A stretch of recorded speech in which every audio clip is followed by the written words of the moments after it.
Good morning friends, তোমরা সবাই কেমন আছো? আর সবাইকে হ্যাপি সরস্বতী পুজো। একটু লেট আপলোড হয়ে গেল, যদিও কিছু মনে করো না। তো তোমাদের সবাইকে স্বাগত জানাই আমার চ্যানেলে পামেলা ঘরকন্যা। তো আজকে সরস্বতী পুজো, মানে যেহেতু লেট করে ছাড়ছি, তো তার জন্য ভয়েসটা অনেকদিন ধরে এডিট করব করে করা হচ্ছে না। তো তাই আজকে এডিটটা নাই করেই ফেললাম। তো আজকে সরস্বতী পুজো, তো জানোই তোমরা সরস্বতী পুজো কবে পড়েছিল। তো এখানে পুজো হচ্ছে আমাদের পাশেই বাড়িতে একটা পুজো হচ্ছে। সেখানে আমার ছেলেকে দেখলেই যে পাঞ্জাবি নতুন পাঞ্জাবি পরে বসেছে পুজোতে। ঠাকুরমশাও এসে গেছে, সেটা অনেক বেলা হয়ে গেছিলো যদিও। এবার পুজোটা আস্তে আস্তে স্টার্ট হচ্ছে। পুজোটা কমপ্লিট হয়ে গেলেই বাচ্চাগুলো কিছু খেতে পারবে। সকাল থেকে উপোস করে বসে রয়েছে ওরা। তো যাই হোক, ভিডিওটা তোমরা কন্টিনিউ দেখতে থাকো, কেউ অ্যাড স্কিপ করবে না। আর ভিডিওটা লাস্ট পর্যন্ত দেখার পর যদি ভালো লেগে থাকে, প্লিজ সবাই একটা করে লাইক করে দিও।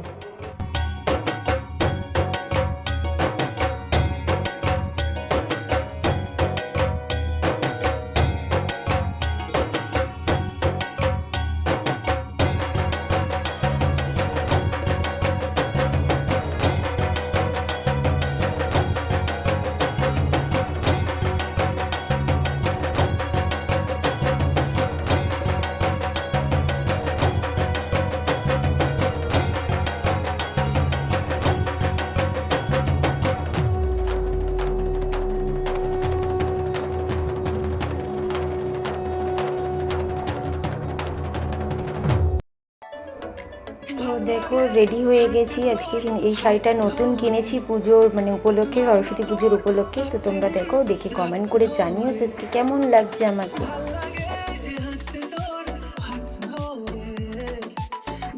তো ফাইনালি রেডি হয়ে গেছি। অনেকক্ষণ টাইম লেগে গেল, 12টা 20 হয়ে গেছে। তো এখন বাড়ি যাচ্ছি। তোমরা চলো ভিডিওটা দেখতে থাকো, সঙ্গে থাকো, আর কেউ স্কিপ করবে না কিন্তু। চলো।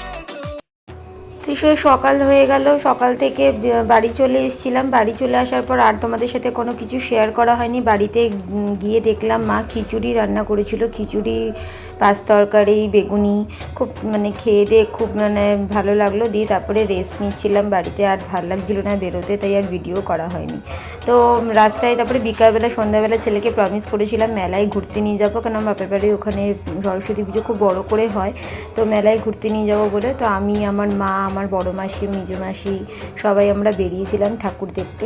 তো দেখো, এখানে কি সুন্দর একটা ছোট্ট পুকুরের মতন করেছে ঠাকুরের। ওই ঠাকুরের সামনেটা এখানে ছোট ছোট হাঁস রেখেছে, একটা বড় হাঁস রেখেছে, মাছ রয়েছে। আমার ছেলে তো দেখি খুব ভাল লাগছে ওর। তো বারবার করে দেখতেই চাইছে, বলছে মা এখান থেকে যাব না, এখন এখান থেকে যাব না। তো যাই হোক, এই যে জায়গাটা তোমরা দেখতে পাচ্ছ আমার বাপের বাড়ির এদিকটায়, এটাকে শ্যামসুন্দরতলা বলে।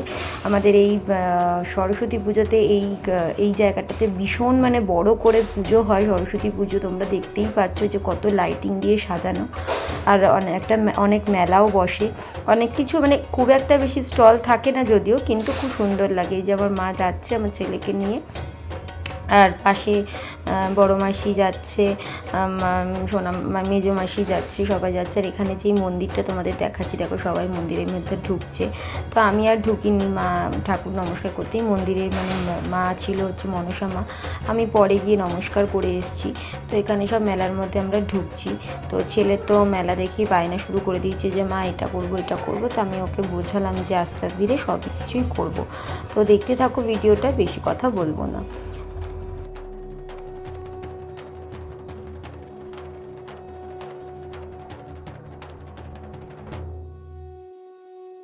এই যে প্যান্ডেলটা তোমরা দেখতে পাচ্ছ, এটা হচ্ছে একটা ক্লাবের থাকে, সরি, যেটা কি বলবো, ক্লাব থাকে একটা, যেটা ভিয়ানা ক্লাব বলে আমাদের ওখানে, ভীষণ ভালো বড় ক্লাব একটা।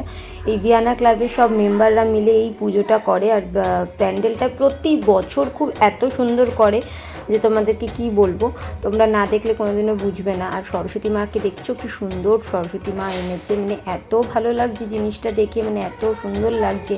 আরতি হচ্ছে।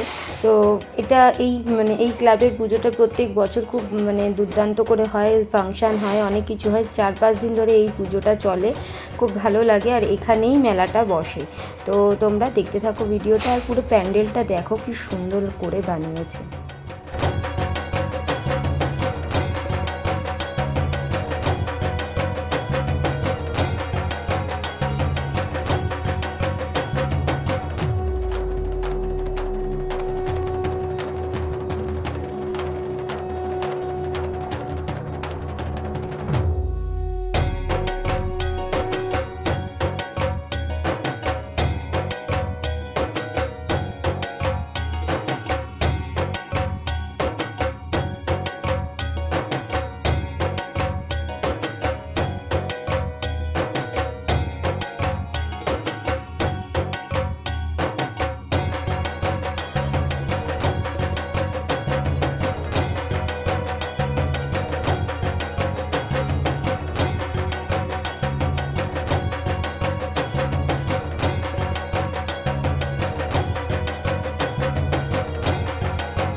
এখানে এত মানে মেলার সব কিছু দেখে আমার ছেলে ওই যে দেখতে পাচ্ছ দূর থেকে, তোমাদেরকে ভালো করে ফোকাস করতে পারিনি কেন, এত ভিড় দেখাতে পাচ্ছি না। যে পাম্পিং যে খেলার মিকি মাউস টাইপের যেটা হয়, যেটা লাফালাফি করে, সেটা দেখে তো আমার ছেলে বায়না শুরু করে দিয়েছে যে মা ওটাতে চড়বো। তা আমি ওকে বোঝালাম যে বাবা ওটাতে তুমি চড়ো না, কারণ ও তোমার ঘেমে যাবে।